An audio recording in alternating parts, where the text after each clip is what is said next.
Hello all, welcome back to my channel. This is Ray. Call me Raymond, Ray, however you want. I'm not sure, whatever helps you. It's not like we're gonna see each other in class anyway.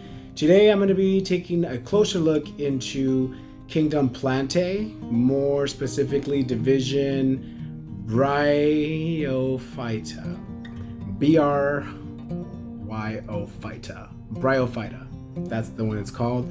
Why these names are confusing, I am not a scientist, I do not know, but I just know it's Bryophyta. I hope I'm saying that right. Now, bryophytes were the first division of plants to evolve from their ancestral algae ancestors about 470 million years ago. So a long time ago, they used to be algae, then they slowly crept onto land and evolved into bryophytes. So if you put one and one together, you realize that they went from an aquatic organism to a more terrestrial organism. And a form of these organisms, you can see them all around everywhere. There's mosses, there's hogwarts. Help me, please, Lord. Let me get through this. I don't know why I said hogwarts. It looks like Hogwarts. I kept on saying Hogwarts for the longest. Hornworts. There's hornworts, liverworts, and mosses. These are the types of bryophytes. Now with these bryophytes, it's important to know that though they are now terrestrial plants, they're not completely adapted to land environments. So they can't completely just live off the land like flowers do and trees and grass does. It still relies heavily on having some sort of water source next to it, whether it's next to it or on the side of it, which is why they mainly live in moist, damp, dank environments with about, I want to say 25,000 different types of species of bryophytes. They can be found anywhere from living in rainforests to swamps, the Arctic poles, on rocks, in tundras, on trees, alongside trees, sometimes on freeways. They are even found in the desert, like moist desert, I guess. I don't know, I'll look that up more. And they live there in order to continue to thrive and survive and reproduce successfully. Oh my God! I don't got that virus. Boom.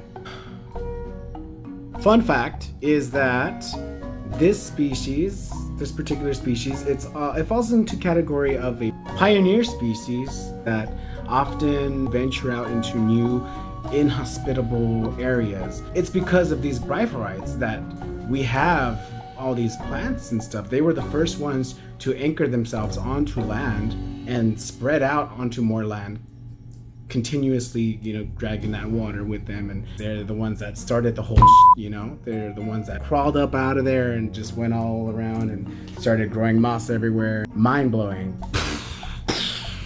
Ooh. Bam! This division of bryophytes, the more dominant generation, the generation that we tend to see more, is the obvious part of the actual plant, which is the moss, the green patchy carpet creepy crawly thing.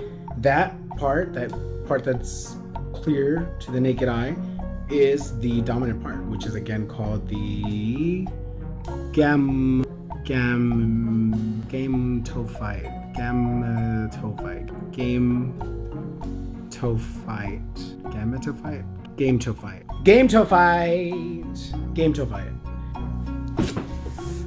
Gametophyte.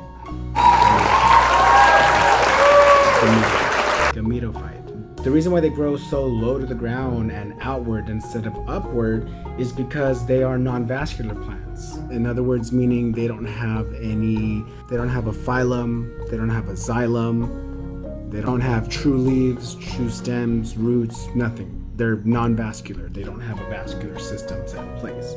Because they don't have a specific vascular system set in place, in order to transport food and water like vascular plants do, like flowers and stuff, they can just absorb the water from around the ground from where they're at, because their roots extend for who knows how long, how deep their roots go, but their roots can grab water and transport it to the plant. Whereas bryophytes do not have this system set in place. So in turn, these early species of non-vascular plants learn to adapt to it by soaking up the water from the direct plant. The actual plant needs to soak up the water. They soak it up from the source, you know? They need it slap put onto them.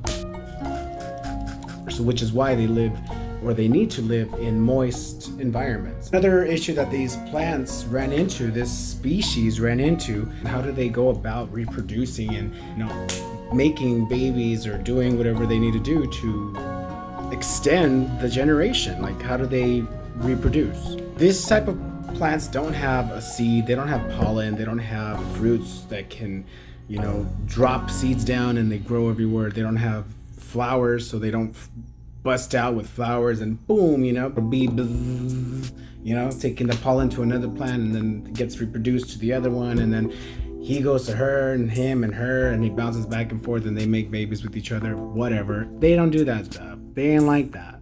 This species also does not have lignin, which is the stiffening agent that makes plants spark up, right? You know, it's kind of like a plantain Viagra. The plants stay right up, you know, grow up in the air. They don't have that. So that's why they grow on the floor, spread out like a carpet, you know? They use water and they need water to reproduce as a means to transport their offspring to another plant, and so on and so forth.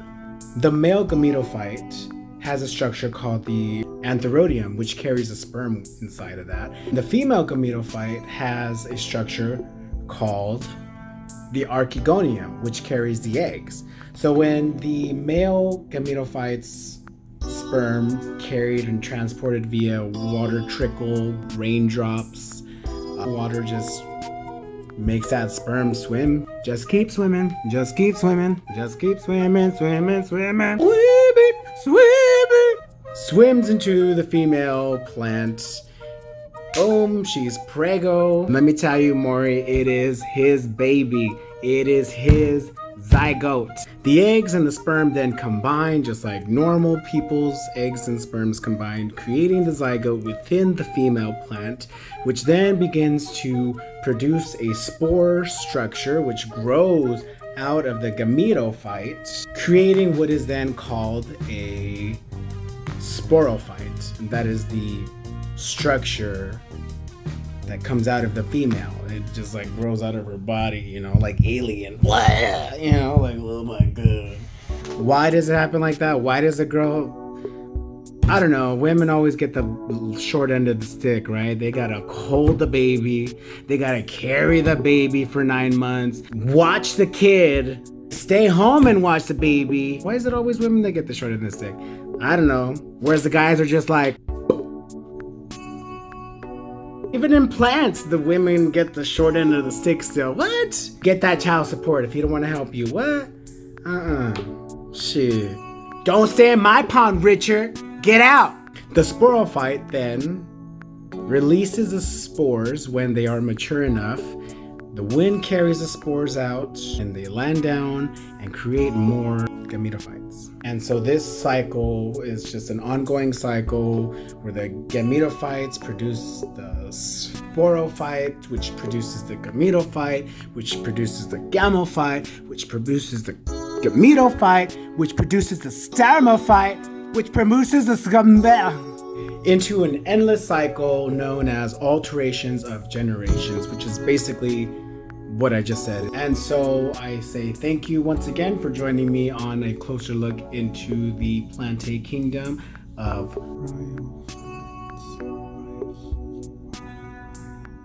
bryophytes.